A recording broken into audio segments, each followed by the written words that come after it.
The sidewalk felt like it was spinning beneath Jasmine's feet as she clutched her 3-week-old baby closer to her chest. The world around her blurred into a mess of colors and sounds while her legs gave out completely. She hit the concrete hard, her knees scraping against the rough surface as she desperately tried to shield her crying infant from the fall. "Please," she whispered to the stream of people walking past her on the busy downtown street. "Please, someone help me." But everyone kept walking. Business people in expensive suits stepped around her like she was just another piece of trash on the sidewalk. A woman in high heels actually rolled her eyes and muttered something about "these people" under her breath. Jasmine's vision started to go dark around the edges as her baby's cries grew louder. She hadn't eaten a real meal in 3 days. The last of her money had gone to baby formula and diapers 2 days ago. Her tiny apartment had been taken away when she couldn't pay rent after losing her job at the grocery store. They said being pregnant made her unreliable, even though she had worked there for 2 years without missing a single day. Now here she was, 22 years old with a newborn baby, sitting on cold concrete while hundreds of people pretended not to see her. Her baby's father had disappeared the moment she told him she was pregnant. Her mother had passed away when she was 18, and she had no other family to turn to. The baby's cries were getting weaker now, which scared Jasmine more than anything. She tried to stand up again, but her legs wouldn't hold her weight. Everything hurt. Her body felt like it was shutting down piece by piece. "Someone please help us," she said louder, but her voice cracked and came out as barely a whisper. A group of teenagers walked by, laughing and taking selfies. One of them pointed at her and said something to his friends that made them all laugh harder. Jasmine wanted to disappear. She wanted to protect her baby from this cruel world that seemed to have no place for them. She closed her eyes and held her baby tight, feeling completely defeated. Maybe this was it. Maybe she had tried as hard as she could and it just wasn't enough. The baby had stopped crying and was making small whimpering sounds that broke Jasmine's heart into a million pieces. Miss, are you okay?" Jasmine opened her eyes to see expensive black shoes standing in front of her. She looked up slowly and saw a tall man in a dark suit looking down at her with genuine concern in his brown eyes. He was probably in his 30s with short black hair and the kind of confident posture that came from success. "I'm fine," she lied because that's what she always said. She tried to stand up again but stumbled. "No, you're not fine," the man said gently. He knelt down beside her, not caring that his expensive suit would get dirty on the sidewalk. "When's the last time you ate something?" Jasmine looked at him suspiciously. In her experience, when strangers were nice to you, they usually wanted something in return. But his eyes seemed different. They reminded her of her mother's eyes, warm and caring without judgment. "I don't need charity," she said, even though they both knew that wasn't true. "This isn't charity," he said softly. "This is one human being helping another. What's your baby's name?" "Faith," Jasmine whispered, looking down at her daughter who had fallen asleep despite everything. "That's a beautiful name." "I'm Ryan. And I think you and Faith need to get somewhere safe and warm right now." Jasmine wanted to argue, wanted to prove she could take care of herself and her baby. But Faith made a small sound in her sleep that reminded Jasmine this wasn't just about her pride anymore. This was about keeping her daughter alive. "I don't have anywhere to go," she admitted, tears starting to fall down her cheeks. Ryan stood up and carefully helped Jasmine to her feet, making sure she had a secure hold on Faith. "Well, let's start with getting you something to eat and making sure you and Faith are healthy. Then we'll figure out the rest." As Ryan gently guided her toward his car, Jasmine couldn't help but wonder why this stranger cared when everyone else had just walked past. She had learned not to trust easily, but something about Ryan felt different. Maybe it was the way he looked at Faith with such gentleness, or how he didn't make Jasmine feel ashamed for needing help. For the first time in weeks, Jasmine felt a tiny spark of hope. Maybe things could get better. Maybe she and Faith wouldn't have to face this alone after all. The hospital emergency room was bright and sterile, nothing like the dark street where Jasmine had collapsed just an hour ago. She sat on the examination table holding Faith while a kind nurse checked her blood pressure for the 3rd time. "Your blood pressure is very low, honey," the nurse said with concern. "When did you last have a full meal?" Jasmine felt embarrassed to answer. She looked over at Ryan, who was sitting quietly in the corner chair. He had insisted on staying with her, even filling out paperwork and handling the insurance questions when she couldn't focus. "Maybe 3 days ago," she whispered. The nurse shook her head sadly. "You're severely dehydrated and malnourished. We need to get some fluids and nutrients into you right away. And we need to make sure your baby is getting enough nutrition too." Dr. Williams came in a few minutes later, a middle-aged woman with gray hair and gentle hands. She examined both Jasmine and Faith thoroughly while asking careful questions about their living situation and health history. The good news is that Faith appears healthy, Dr. Williams said. But Jasmine, your body is running on empty. You've been pushing yourself far beyond what's safe, especially as a new mother who's breastfeeding. I was doing the best I could, Jasmine said defensively. I know you were, the doctor said kindly. But now we need to focus on getting you both healthy and stable. I'm going to recommend you stay overnight for observation and for fluids. Jasmine's heart sank. I can't afford to stay overnight. I don't have insurance that covers. Actually, the bill has been taken care of, Ryan said quietly from his corner. Jasmine turned to stare at him. What? No, I can't let you do that. I barely know you. Ryan stood up and walked closer. Jasmine, you collapsed on the street holding your baby. Right now, the most important thing is making sure you're both okay. We can worry about everything else later. But why would you help us? You don't even know us. Ryan was quiet for a moment, looking out the window at the city lights. Let's just say I know what it's like to feel like the world has given up on you. And I know how it feels when someone finally stops to help. The nurse brought in a comfortable reclining chair that converted into a bed, along with a small bassinet for Faith. This way you can stay close to your baby while you recover, she explained. As the 4 drips slowly delivered much-needed fluids and nutrients into Jasmine's system, she felt her strength beginning to return bit by bit. Faith slept peacefully in the bassinet, finally looking relaxed instead of stressed. Ryan had gone to get coffee but returned with a bag of baby supplies, diapers, formula, tiny pajamas, and a soft pink blanket. The gift shop was about to close, he explained when he saw Jasmine's surprised expression. You've already done too much, Jasmine said, but she was looking at the baby clothes with obvious gratitude. I haven't done nearly enough, Ryan replied. Tell me about Faith's father. Jasmine's face hardened. There's nothing to tell. He made it clear he wanted nothing to do with us. I'm sorry. That must have been incredibly difficult, especially being pregnant and alone. I wasn't completely alone. I had my job at the grocery store. I thought I could make it work. Jasmine's voice got quieter. But then they said I was calling in sick too much during my pregnancy, even though I was only missing work when I had to go to doctor appointments. They fired me when I was 7 months along.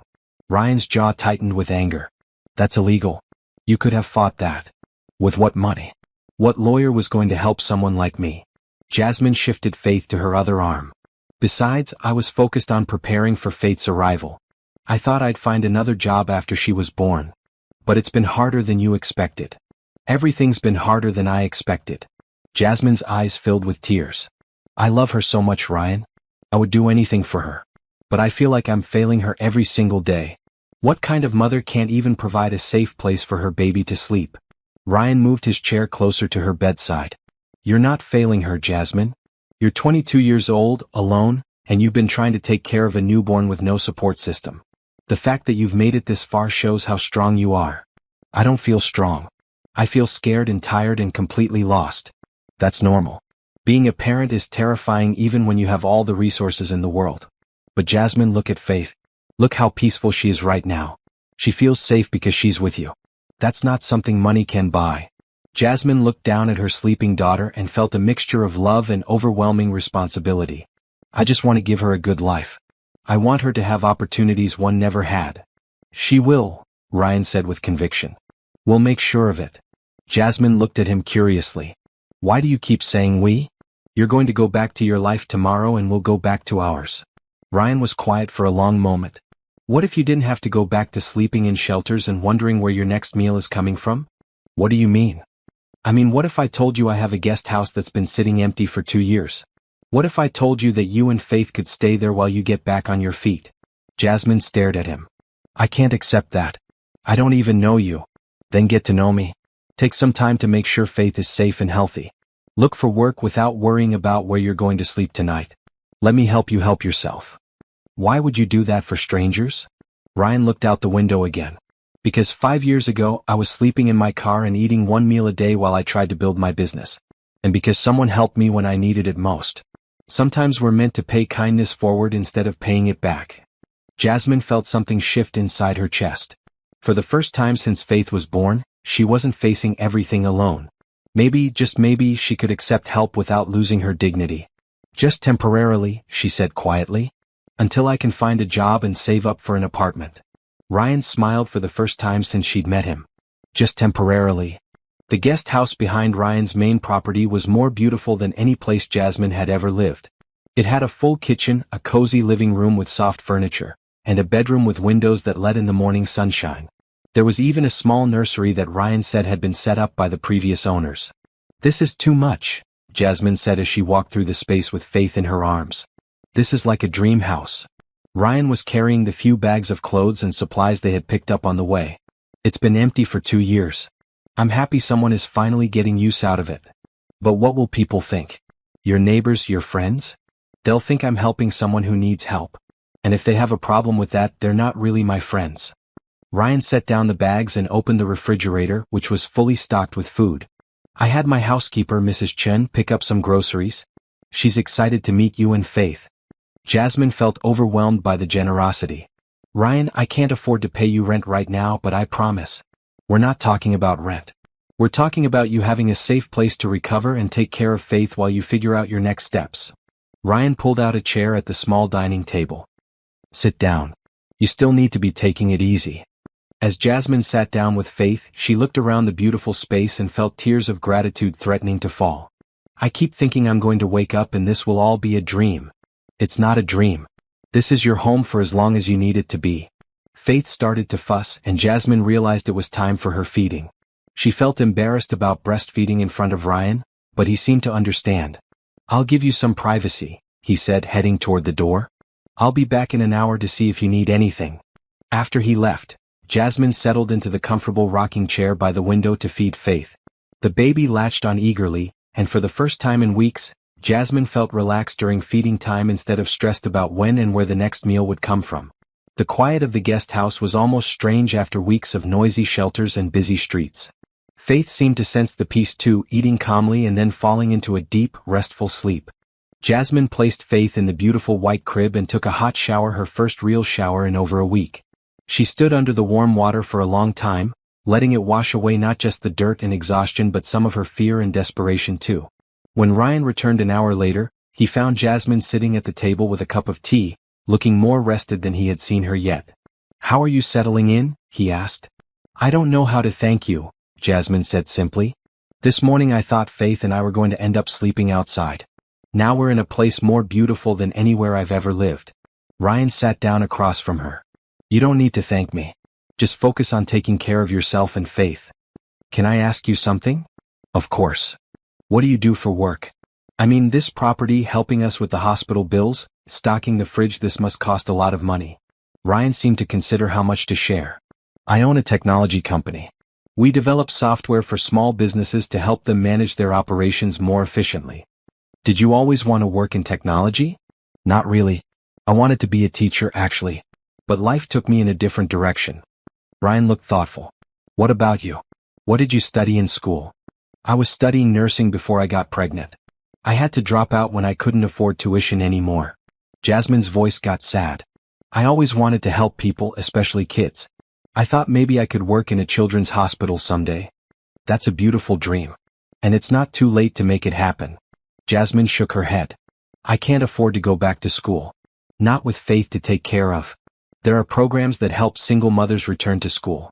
Scholarships, grants, flexible class schedules. Maybe someday." Jasmine didn't want to talk about impossible dreams when she was still trying to figure out how to survive day by day. They heard Faith making small sounds from the bedroom, the contented noises babies make when they're waking up happy instead of crying from hunger or discomfort. "She sounds different already," Ryan observed. "More peaceful." "She slept for 3 hours straight," Jasmine said with amazement. "That's the longest she slept since she was born. I think she feels safe here." Ryan smiled. "Good. That was the goal." As the evening went on, Ryan helped Jasmine figure out how everything worked in the guest house: the washer and dryer, the security system, the thermostat. He showed her where the main house was and gave her his phone number in case she needed anything during the night. "I don't want to bother you," Jasmine said. "You've already done so much." Jasmine, taking care of a newborn is a 24-hour job. "If you need help, call me. I mean it." After Ryan left, Jasmine walked through the guest house again, still hardly believing it was real. She made herself a simple dinner from the groceries in the fridge, then sat in the living room with Faith while the baby had some awake time. "Look around, Faith," she whispered to her daughter. We're going to be okay here. We're safe. For the first time since Faith was born, Jasmine felt like she could breathe. She didn't know what the future would bring, but tonight she wasn't worried about where they would sleep or whether Faith would be warm enough. As she got ready for bed, Jasmine found herself thinking about Ryan's kindness. She had been so focused on survival that she had forgotten there were still good people in the world. People who helped without expecting anything in return. She fell asleep that night to the sound of Faith breathing peacefully in the crib beside her, both of them finally safe and warm. 3 days into their stay at the guest house, Jasmine woke up to the sound of someone moving around in the kitchen. She quickly picked up Faith and walked carefully toward the noise, unsure whether to be scared or curious. "Good morning," Ryan said, looking up from where he was making coffee. "I hope you don't mind. I wanted to check on you both and thought I'd make breakfast." Jasmine realized she was still in her pajamas, a simple t-shirt and shorts that Ryan had bought for her along with other clothes. She felt self-conscious, but Faith was starting to fuss with hunger. "You don't need to cook for us too," she said, settling into the rocking chair to feed Faith. "I like to cook. It relaxes me." Ryan continued scrambling eggs while bacon sizzled in another pan. "Besides, when's the last time someone cooked for you?" Jasmine had to think about it. "My mom used to make me breakfast before school. But that was 4 years ago." "Well then you're overdue." As Faith ate, Jasmine watched Ryan move comfortably around the kitchen. He was dressed more casually than when she first met him, jeans and a simple blue shirt instead of the expensive suit. It made him seem more approachable, less like the wealthy businessman who had rescued her and more like a normal person. "Can I ask you something?" Jasmine said. "Sure. Do you live alone in that big house?" Ryan nodded, focusing on flipping the bacon. "Just me. Doesn't it get lonely?" Ryan was quiet for a moment. "Sometimes. But I'm used to it." "What about family? Friends?" "I have business associates. People I work with. But not many close friends, no." Ryan plated the food and brought it over to the table. "What about you? Besides your mom, did you have family?" "Not really. My mom raised me by herself. She worked 2 jobs to keep us afloat, but she was always there when I needed her." Jasmine's voice got soft. She would have loved Faith so much. "I'm sure she would have." "What was she like?" Jasmine smiled as Faith finished eating and started to fall asleep again. "She was strong. Really strong. But also gentle and funny. She used to sing while she cooked dinner, even after working all day. She made everything feel like it would be okay even when it wasn't." "She sounds wonderful." She was. Cancer took her too fast. One day she was fine, 6 months later she was gone. Jasmine placed Faith back in her portable bassinet and sat down to eat. "I think she would have liked you." "Why do you say that?" "She always said you could tell a lot about a person by how they treat people who can't do anything for them in return. You've been nothing but kind to us, and we're complete strangers who have nothing to offer you." Ryan looked uncomfortable with the praise. "Anyone would have helped." "No, they wouldn't have. I sat on that sidewalk for almost an hour before you stopped. Hundreds of people walked past you." They ate in comfortable silence for a while, with Faith sleeping peacefully between them. Jasmine realized it was the first time she had eaten a hot breakfast since before Faith was born. "This is delicious," she said. "Where did you learn to cook?"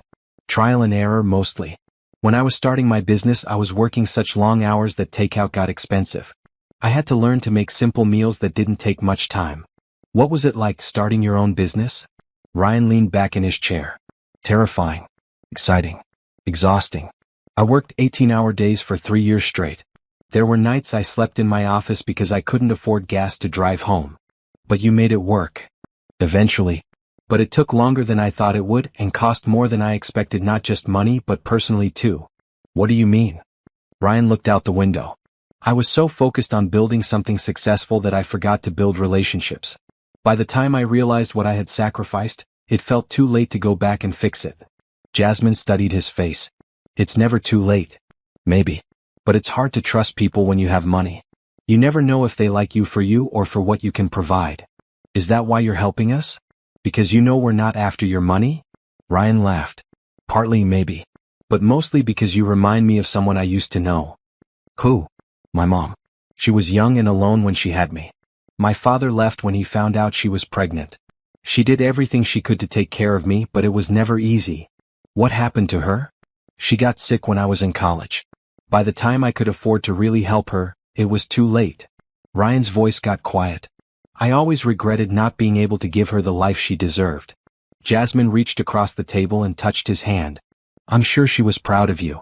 I hope so. She never got to see the business succeed or know that her sacrifice meant something. Faith started to stir, making small sounds that meant she would wake up soon. Ryan looked at the baby with a gentle expression. She's beautiful, Jasmine. Really beautiful. Thank you. She's the best thing I've ever done. I can tell. The way you look at her, the way you hold her, it's the same way my mom used to look at me. As Faith woke up and started to smile her tiny baby smiles, Ryan made funny faces at her that made her eyes get wide with interest. I think she likes you, Jasmine said. I hope so. I don't have much experience with babies. You're a natural. Look, she's trying to focus on your face. They spent the next hour taking turns holding Faith and talking about small things, favorite foods, movies they enjoyed, places they had never been but wanted to visit. It felt normal and comfortable in a way that surprised them both. When Ryan finally left to go to work, Jasmine realized she was looking forward to seeing him again. Not because she needed his help, but because she enjoyed his company. It had been so long since she had a real conversation with another adult, especially one who seemed genuinely interested in what she had to say. As she settled Faith down for a nap, Jasmine admitted to herself that Ryan was becoming more than just the stranger who had helped them. He was becoming a friend. A week passed quietly at the guest house. Jasmine developed a routine of caring for Faith, taking walks around the neighborhood, and having coffee with Ryan in the mornings when he stopped by before work. She felt stronger physically and emotionally than she had in months. But on Wednesday morning, Ryan didn't come by for their usual coffee. Jasmine found herself disappointed and worried. Had she said something wrong? Was he getting tired of having them around? She spent the day trying to distract herself with baby care and household tasks, but by evening she was genuinely concerned. When she saw lights on in the main house that night, she decided to check on him. Ryan answered the door looking exhausted and stressed. His usually neat hair was messy and his shirt was wrinkled like he had been running his hands through it. Jasmine, is everything okay? Is Faith all right? We're fine. I was worried about you. You didn't come by this morning. Ryan rubbed his face. I'm sorry. I should have called. I've been dealing with some business problems. Do you want to talk about it? You don't want to hear about my work drama. Actually, I do. You've been listening to my problems for a week. Maybe I can return the favor. Ryan hesitated, then opened the door wider. Come in. But I have to warn you, I'm not very good company right now. The main house was beautiful but felt cold and empty despite the expensive furniture and artwork. Ryan led her to the kitchen where he poured himself a glass of water and offered her one. One of my biggest clients is threatening to cancel their contract, he said finally. They're saying our software has bugs that are costing them money.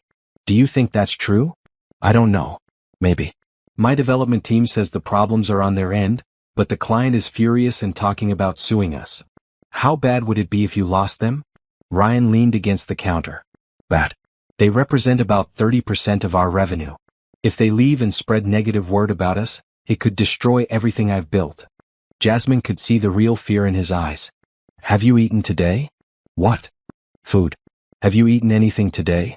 Ryan looked confused by the change of subject. I don't know. Maybe some coffee this morning. That's what I thought. Jasmine opened his refrigerator and started pulling out ingredients. You can't solve problems when you're running on empty. I learned that the hard way.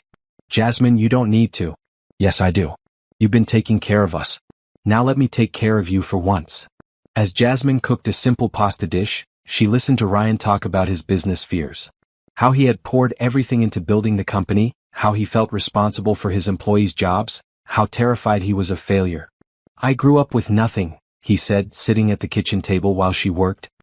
My mom and I lived in a tiny apartment in the worst part of town. I swore I would never be poor again. But you're not that poor kid anymore. Even if you lost this client, you wouldn't end up homeless. Wouldn't I? Sometimes I feel like I'm one mistake away from losing everything. Jasmine set a plate of food in front of him. Eat. As Ryan ate, some of the tension left his shoulders. This is really good. Where did you learn to cook? My mom taught me. She said cooking was one of the most important life skills because it meant you could always take care of yourself and the people you loved. Smart woman. She was. She also used to say that problems always seem bigger when you're hungry and tired. Ryan took another bite. She was right about that too. Ryan, can I ask you something personal? Sure. When's the last time you took a day off? Like really off? Not working, not thinking about work, just doing something you enjoy. Ryan thought about it. I honestly can't remember. That's not healthy.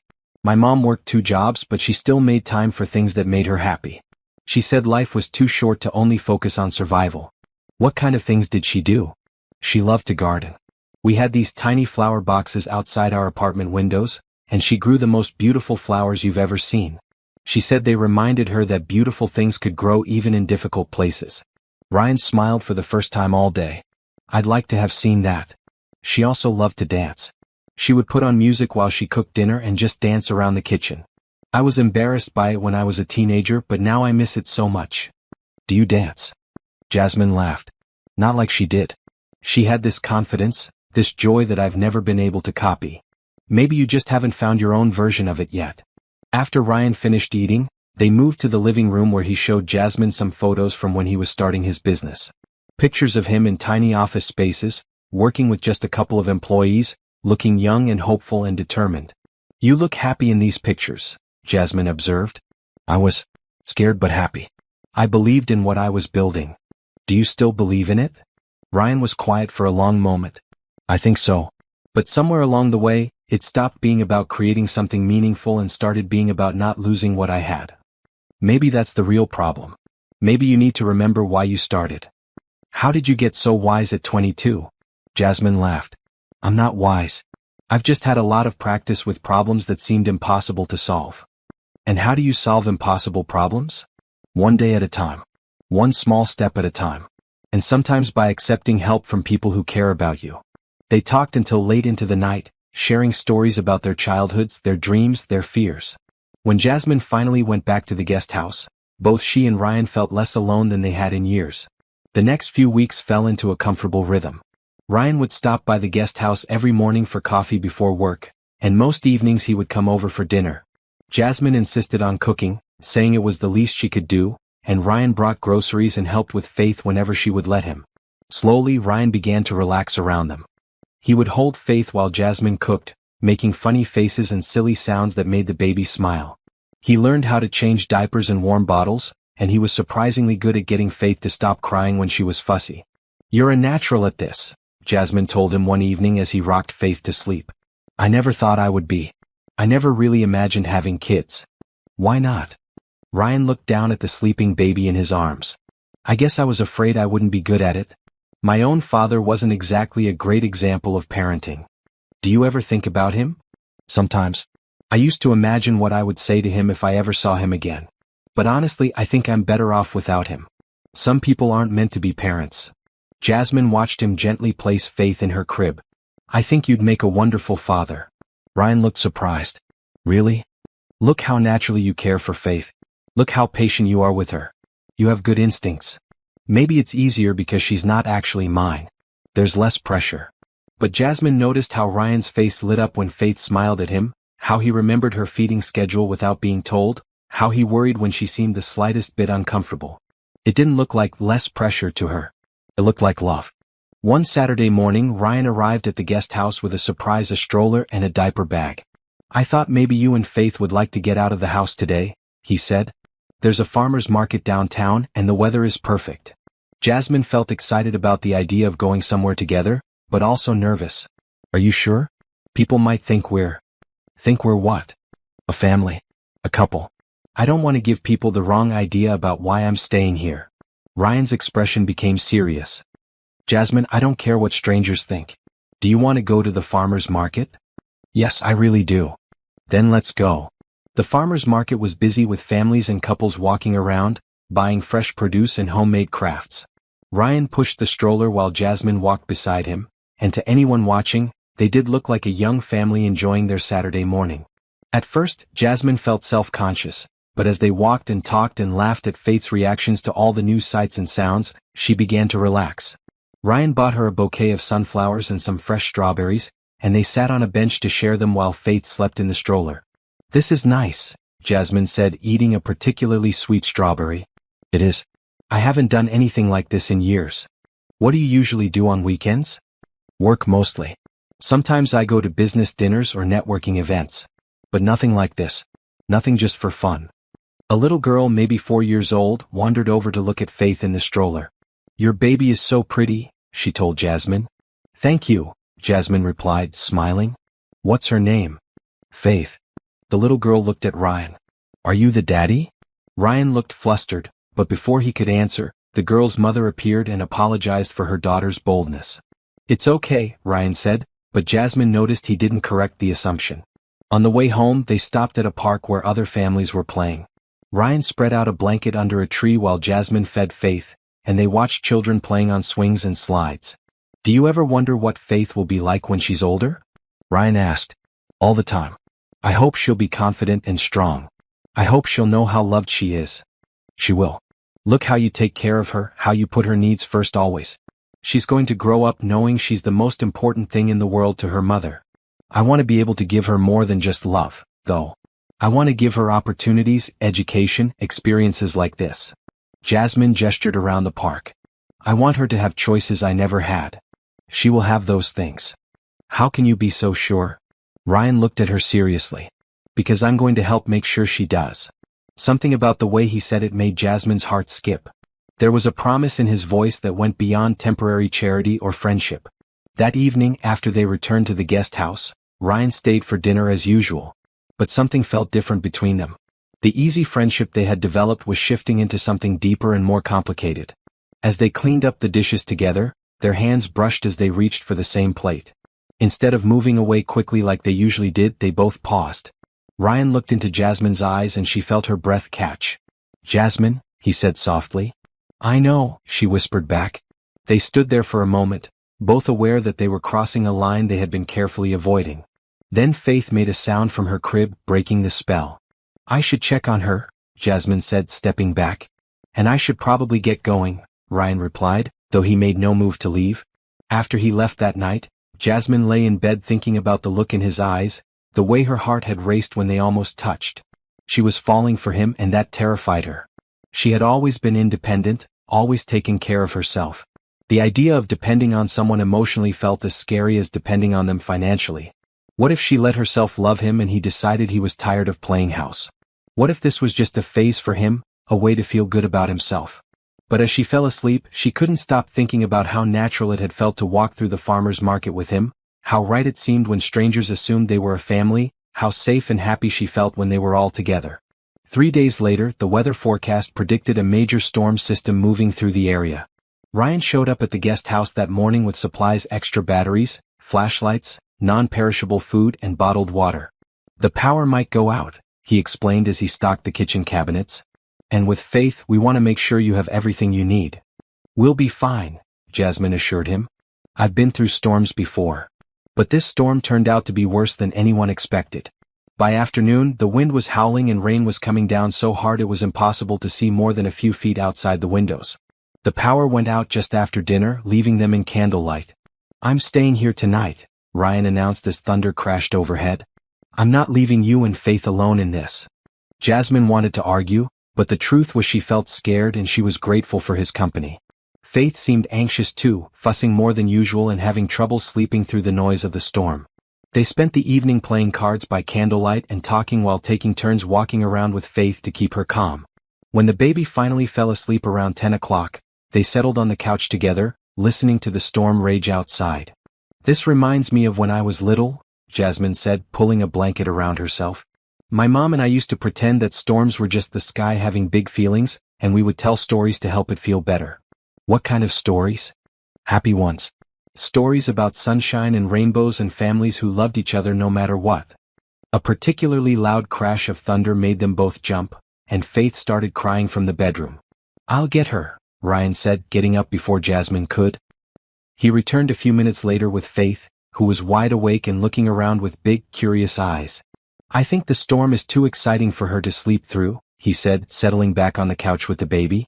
She's never experienced anything like this. Everything is new to her. They spent the next hour taking turns holding Faith and pointing out how the lightning made pretty patterns on the walls through the curtains, turning the scary storm into something magical for her. You're so good with her, Jasmine observed, watching Ryan make funny faces that kept Faith entertained. She makes it easy. She's such a happy baby. That's because she feels loved. Babies can sense that. Ryan looked at Jasmine in the flickering candlelight. Do you think she knows I love her? Jasmine's heart fluttered at his casual use of the word love. I think she does. Look how she smiles when she sees you. I never expected to feel this way about a baby who isn't even mine. What way? Protective. Invested in her future. Like I would do anything to make sure she's happy and safe. That's what love feels like, Jasmine said softly. Is it? I wouldn't know. I've never felt it before. Jasmine looked at him in surprise. Never? Ryan shook his head. I thought I did once or twice, but it was nothing like this. This is different. This feels real? Permanent. Like something that changes who you are. They were quiet for a while, listening to the storm and watching Faith gradually get sleepy again. When the baby finally dozed off, Ryan carried her back to her crib and returned to find Jasmine still curled up on the couch. Are you tired? He asked. Not really. The storm is too loud to sleep through anyway. Ryan sat back down beside her, closer this time. Jasmine, can I ask you something? Sure. Do you ever think about the future? Not just getting back on your feet, but really think about what you want your life to look like. Sometimes. But it's hard to plan when you're still figuring out how to survive day by day. But if you could have anything, what would it be? Jasmine considered the question seriously. I want Faith to grow up feeling secure and loved. I want to finish nursing school and have a career that means something. I want us to have a home that feels permanent and safe. What about for yourself? Not just as Faith's mother, but as Jasmine. I want to feel like I matter to someone. Like my life has purpose beyond just surviving. She looked at him. What about you? I used to think I wanted to build the biggest, most successful company possible. But lately I've been thinking that maybe success isn't about how much money you make or how many people know your name. What is it about then? Maybe it's about the people you love and who love you back. Maybe it's about making a difference in someone's life. Another crash of thunder shook the house, and instinctively they moved closer together on the couch. I'm scared, Ryan, Jasmine admitted quietly. Of the storm? Of this? Of us? Of how I feel when I'm with you. Ryan turned to face her. How do you feel? Like I'm home. Like for the first time in my life, I'm exactly where I'm supposed to be. Tears started in her eyes. But what if it doesn't last? What if you get tired of us?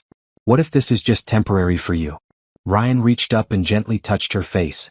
Jasmine, there is nothing temporary about how I feel about you and Faith. Nothing.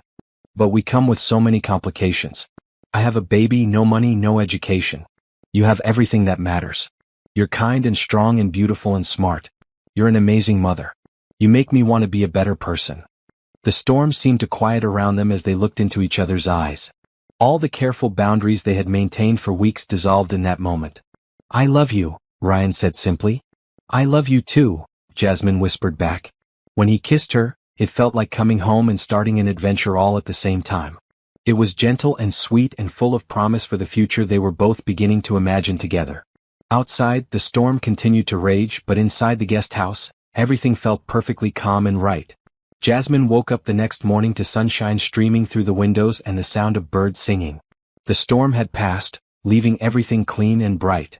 For a moment, she felt pure happiness as she remembered the night before Ryan's confession of love, their first kiss, the feeling of finally being exactly where she belonged. But as she got up to check on Faith, doubt began to creep in. In the clear light of morning, everything seemed more complicated. Ryan was in the kitchen making coffee when she came out with Faith. He smiled at her with such warmth and affection that her heart skipped, but she found herself pulling back emotionally. Good morning, beautiful, he said, coming over to kiss her forehead and take Faith from her arms. Morning, she replied, but her voice sounded stiff even to her own ears. Ryan noticed immediately. Are you okay? I'm fine. Just tired. But she wasn't fine.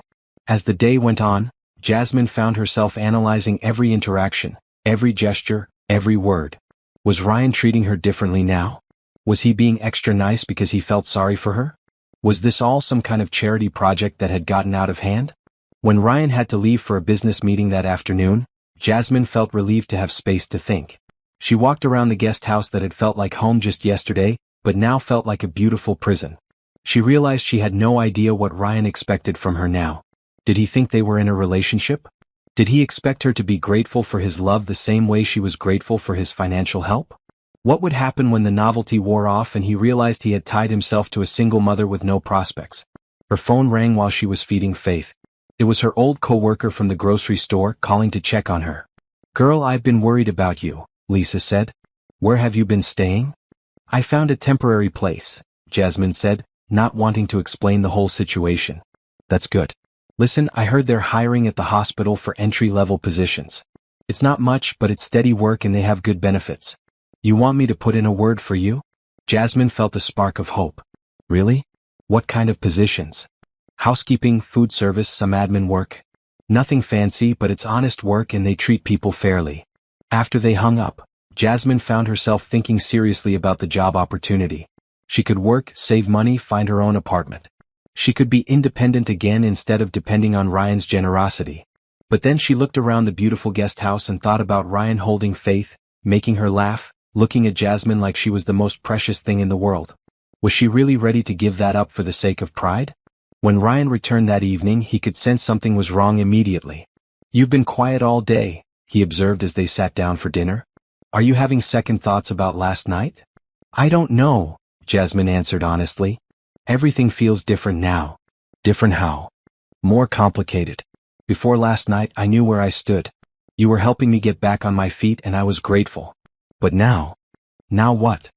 Now I don't know if I'm your girlfriend or your charity case or something in between. Ryan looked hurt. You're not my charity case, Jasmine. You never were.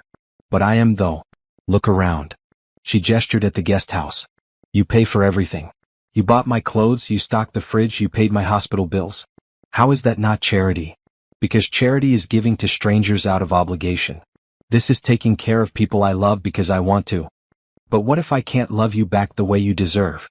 What if I'm too damaged, too scared, too focused on survival to be the partner you need?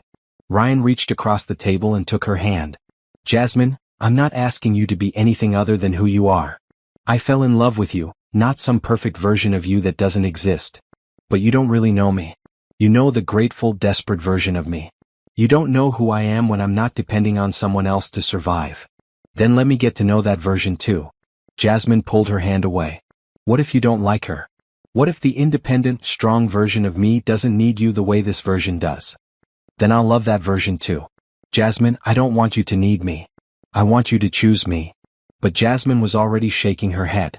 I can't choose you when I don't have any other options. Lisa called today about a job at the hospital. Maybe I should take it. If that's what you want to do, I support you completely. Do you? Or are you just saying that because you think it's what I want to hear? Ryan looked frustrated. I don't know how to convince you that my feelings are real. What do you want me to do? I want you to let me figure out who I am when I'm not depending on you for everything. And then what? You'll decide if I'm worth keeping around? Jasmine could hear the hurt in his voice, but she pressed on. Maybe. Or maybe I'll realize that this whole thing was just about gratitude and proximity and desperate circumstances. Is that really what you think this is? I don't know what to think anymore. They finished dinner in tense silence. After Ryan left that night, Jasmine lay in bed wondering if she had just made the biggest mistake of her life. But she couldn't shake the feeling that she needed to know who she was outside of this beautiful bubble Ryan had created for her. The next morning she called Lisa back about the hospital job. 2 weeks later, Jasmine was working the early shift in the hospital cafeteria, serving breakfast to staff and visitors. The job was exactly what Lisa had promised: honest work with decent benefits and the possibility of growth within the hospital system. She had moved out of Ryan's guest house and into a small efficiency apartment across town. It wasn't nearly as nice as where she had been staying, but it was hers.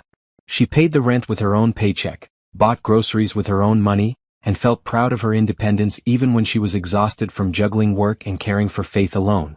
Ryan had respected her decision to leave, though she could see the hurt in his eyes when she explained that she needed space to figure things out. He had offered to help with moving expenses or babysitting, but she had turned him down, determined to prove to herself that she could manage without his help. But 2 weeks of independence had taught her something she hadn't expected to learn. Being able to take care of herself didn't make her feelings for Ryan disappear. If anything, now that she wasn't dependent on him for survival, she missed him even more.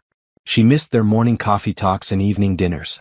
She missed watching him make Faith laugh and seeing his face light up when the baby smiled at him. She missed feeling like they were a family, even if it had been temporary and complicated. Faith seemed to miss him too. She had been fussier since they moved, crying more often and having trouble sleeping. Sometimes Jasmine caught her looking toward the door like she was waiting for Ryan to walk through it. On Wednesday morning, Jasmine was refilling the coffee station when she saw a familiar figure in line for breakfast. Ryan was there with an older woman Jasmine didn't recognize, both of them wearing visitor badges. Her heart started racing as they approached her station. Ryan looked tired and stressed, but his face softened when he saw her. "Jasmine," he said quietly. "How are you?" "I'm fine." "Good. Working." She felt awkward and formal, like they were strangers instead of people who had shared their deepest feelings just weeks ago. "This is my business partner, Sandra," Ryan said, indicating the woman beside him. "Sandra, this is Jasmine." Sandra smiled warmly. "It's so nice to meet you. Ryan has told me so much about you and your daughter." Jasmine felt confused. Why would Ryan be talking about her to his business partner? "Are you visiting someone at the hospital?" Jasmine asked. "Actually, we're here for a meeting with the administration," Sandra said. "We're discussing a partnership between our company and the hospital's nursing program." "What kind of partnership?" Ryan looked uncomfortable, like he hadn't wanted this information to come out. "We're funding a scholarship program for single mothers who want to return to school for nursing degrees. The program would provide tuition assistance, childcare support, and flexible scheduling to make it possible for women in difficult circumstances to complete their education." Jasmine stared at him. "When did you set this up?" "We've been working on it for about a month," Sandra answered. Ryan was very passionate about creating opportunities for women who have the drive and intelligence to succeed but lack the resources. "A month?" Jasmine's voice came out sharper than she intended. "You started this while I was still staying with you?" Ryan looked guilty. "Jasmine, I can explain. You created a whole scholarship program for me? You went behind my back and set up my future without asking me?" "It's not just for you," Ryan said quickly. "It's for women in similar situations. But it started with me." Jasmine felt humiliated and angry. "This is exactly what I was afraid of. You trying to control my life with your money. That's not what this is." "Then what is it?" "Because it looks like you decided what was best for me and made it happen without consulting me." Sandra looked uncomfortable with the tension between them. "Perhaps I should give you two some privacy to discuss this." After Sandra left, Ryan and Jasmine faced each other across the cafeteria counter. "You have every right to be angry," Ryan said. "But please let me explain." "I'm listening." "I didn't set this up to control you. I set it up because I believe in you. Because I know you're smart enough and strong enough to be an amazing nurse, and the only thing standing in your way is circumstances that aren't your fault. But you made decisions about my future without including me." "You're right. And I'm sorry. I was trying to create opportunities for you, not trap you." Jasmine felt tears threatening. "Do you understand why this makes everything more complicated? Now I don't know if you created this program because you love me or because you feel guilty about having so much when I have so little. I created it because watching you with faith, seeing how much you care about helping people, listening to you talk about your dreams, I realized that someone like you should have every chance to succeed. And not just you, but women like you who are struggling with similar challenges." "Someone like me?" "Someone strong and determined and caring who deserves better than what life has handed them so far." Jasmine wiped her eyes. "I need to get back to work." "Jasmine, wait. Can we talk more about this? Tonight after you get off work?" "I don't think that's a good idea." "Please. I miss you. I miss Faith. I miss us." "There is no us, Ryan. There's you trying to fix my life and me trying to live it." But as Ryan walked away, Jasmine realized she was lying to herself. She missed him too. She missed them. And maybe it was time to stop running from the possibility that someone could love her without trying to control her. That evening, she found Ryan waiting in the parking lot when she got off work. "Before you say anything," he said, "I want you to know that I'm dissolving the scholarship program." "What? Why?" "Because you're right. I was trying to control your future, even if that wasn't my intention. And that's not love. That's something else." Jasmine looked at him in surprise. "But what about other women who could benefit from it? If you think it's a good idea and you want to help me design it properly as an equal partner, not as someone I'm trying to help, then maybe we can rebuild it together. But only if you want to." "Right. I love you, Jasmine. Not because I want to save you or fix your life or prove what a good person I am. I love you because you make me laugh and challenge me to be better and see the world differently. I love you because of who you are, not what I can do for you." Jasmine felt her walls finally crumbling. "I love you too. I've missed you so much." "Then come home. Both of you. Come home and let's figure out how to build a life together as equals." As Ryan held her in the hospital parking lot, Jasmine realized that love didn't have to mean losing her independence. Sometimes it meant finding someone who supported your strength instead of trying to fix your weaknesses. 1 year later, Jasmine walked across the stage at her nursing school graduation ceremony with Faith in her arms and Ryan cheering from the audience. The scholarship program they had redesigned together had supported 12 women through various healthcare training programs, and Jasmine had been the first to complete her degree. The program was different now, created with input from women who had actually experienced the challenges they were trying to address. It provided not just financial support but mentorship, childcare, and flexible scheduling that recognized the reality of being a single parent trying to build a career. After the ceremony, they celebrated at the guest house where Jasmine and Faith had lived for those first crucial weeks.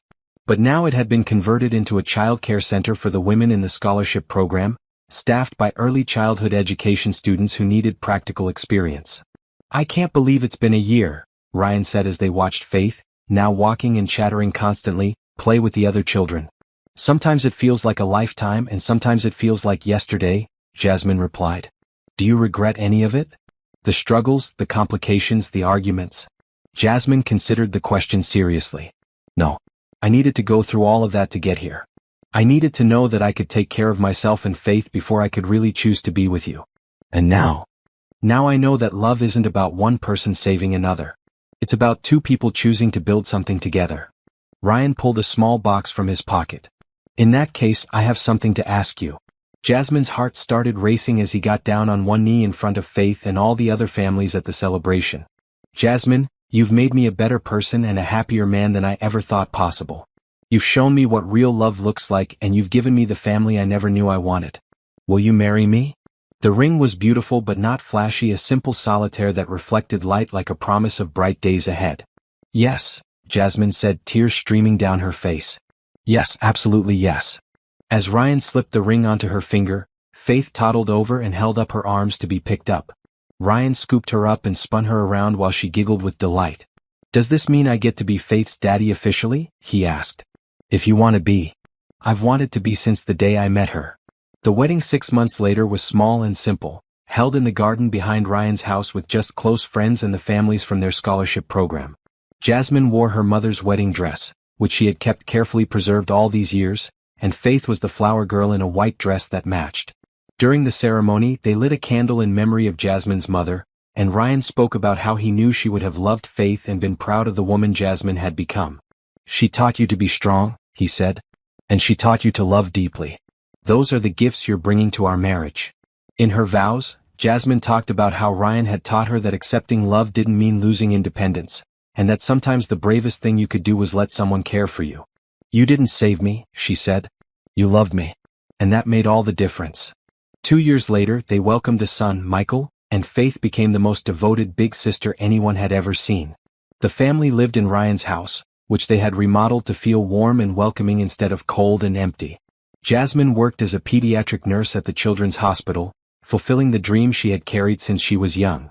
Ryan's business continued to grow, but he had learned to balance work with family time, taking weekends off and leaving the office early for school plays and soccer games.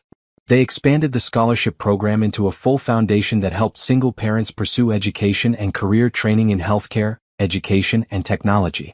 Jasmine served as the director, using her own experience to guide and support women facing similar challenges.